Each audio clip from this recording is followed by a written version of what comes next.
heard a story so strange, so unexpected, that you're not even sure what to do with it?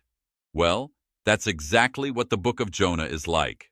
At first glance, it looks like just another prophet story from the Bible. God speaks, the prophet obeys, the people listen, and everyone moves on. But Jonah? Oh, Jonah does the exact opposite.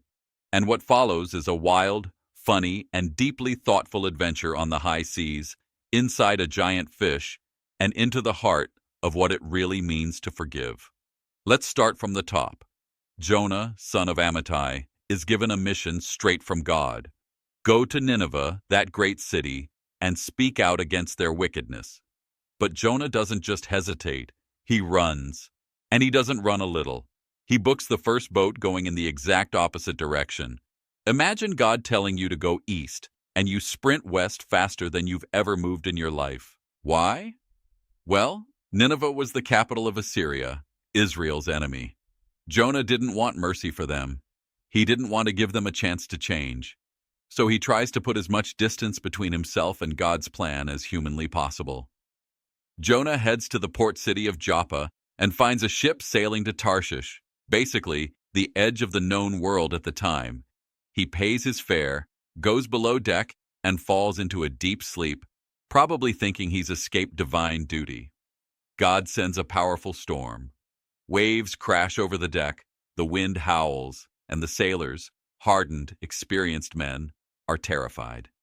They each cry out to their own gods, hoping someone will hear. Meanwhile, Jonah keeps sleeping, completely unaware of the chaos he's caused. The captain finds Jonah and shakes him awake. "How can you sleep? Get up and call on your God. Maybe he will take notice of us so we won't perish." The sailors, desperate for answers, cast lots to see who's responsible for this disaster, and the lot falls on Jonah. The terrified sailors wanted to know whom Jonah is. Jonah's God made the sea. It means running away from him on the sea is a terrible idea. Jonah tells them, "Pick me up and throw me into the sea, and it will become calm. I know that it is my fault this great storm has come upon you." At first, they don't want to. They row hard, trying to reach land, but the storm only grows stronger. Finally, with no other choice, they pray to Jonah's God, "Please, Lord, do not let us die for taking this man's life." They pick Jonah up, toss him overboard, and the sea becomes calm, just like that. And here comes the part everyone remembers. God provides a huge fish to swallow Jonah, and Jonah spends 3 days and 3 nights inside the belly of that fish. From inside, Jonah prays, not a prayer of despair, but a poetic prayer of thanksgiving. He realizes God saved him, even in the most unlikely way. And after 3 days, the fish spits Jonah out onto dry land. He's messy, probably smelly, but very much alive. And God gives him a second chance. And that's just the beginning of the story. Imagine being swallowed by a giant fish and surviving inside its belly for 3 whole days and nights. Sounds unbelievable? Well, this is exactly what happened to Jonah, a man whose story is wilder than most adventure tales you've ever heard. Today, we're diving deep into the wild story of Jonah, his escape attempt, the terrifying storm, and what it really meant to be swallowed by a giant fish. Jonah was a prophet. One day, God gave him a very clear command. Go to the great city of Nineveh and preach against it, because its wickedness has come up before me. But here's the problem. Jonah didn't want to go. Nineveh was known for being cruel and violent, and Jonah didn't think they deserved God's mercy. So instead of obeying, Jonah made a decision that would change his life forever. He ran away. He headed in the opposite direction, to a distant city called Tarshish, trying to get as far away from God's command as possible. But as Jonah soon discovered, you can't really run from God. As Jonah sailed toward Tarshish, a massive storm rolled in. The waves crashed, the wind howled, and the sailors were terrified. They cried out to their gods and threw cargo overboard to lighten the ship. Meanwhile, Jonah was asleep. The captain woke him and begged him to pray. Then they cast lots to see who was responsible for the disaster, and the lot fell on Jonah. Jonah confessed, "I am a Hebrew, and I worship the Lord, the God of heaven, who made the sea and the land." He told them the truth. He was running away from God. The sailors asked what they should do to calm the storm. Jonah replied, "Throw me into the sea, and it will become calm."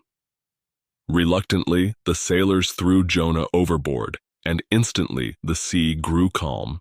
The sailors were amazed and offered a sacrifice to God. But Jonah's journey wasn't over.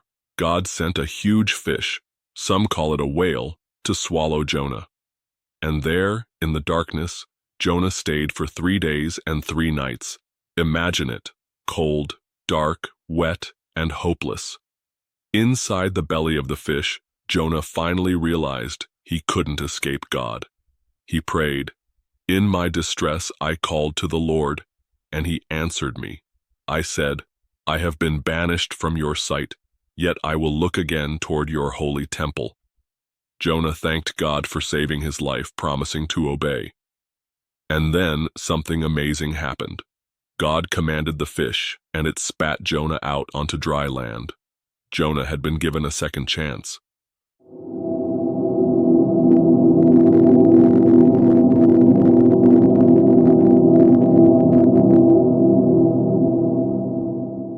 Hope you enjoyed the movie. Can you tell me what you liked most in the story of Jonah?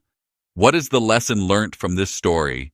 After 3 unforgettable days and nights in the belly of a giant fish, Jonah gets a second chance.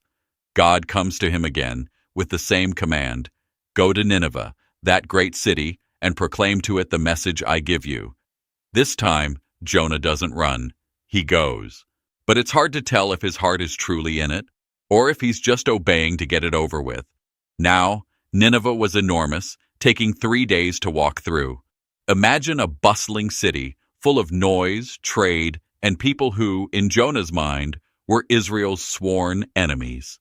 Jonah walks into the city and delivers a message that's shockingly short, just 5 Hebrew words: 40 more days, and Nineveh will be overturned. That's it. No mention of what they'd done wrong, no hint of how to fix it, no hopeful ending, just a stark warning. And then something unexpected happens. The people listen. From the greatest to the least, they believe God's message. They fast, put on sackcloth as a sign of humility, and repent of their violence and evil ways.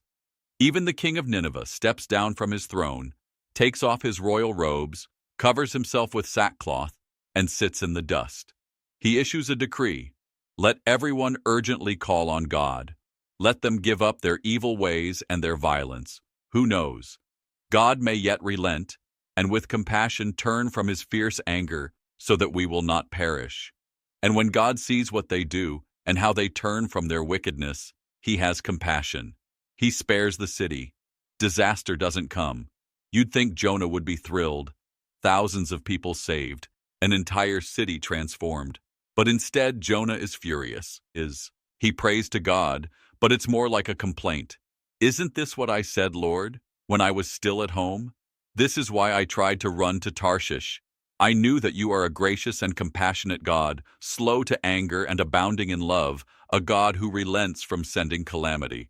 Now, Lord, take away my life, for it is better for me to die than to live." Jonah wanted justice for Nineveh, not mercy. He wanted God's anger, not God's grace. And God asks Jonah a simple question: is it right for you to be angry? Jonah doesn't answer. Instead, he leaves the city and makes himself a shelter east of Nineveh. He sits down, waiting to see what will happen, maybe still hoping God will change his mind and destroy the city after all.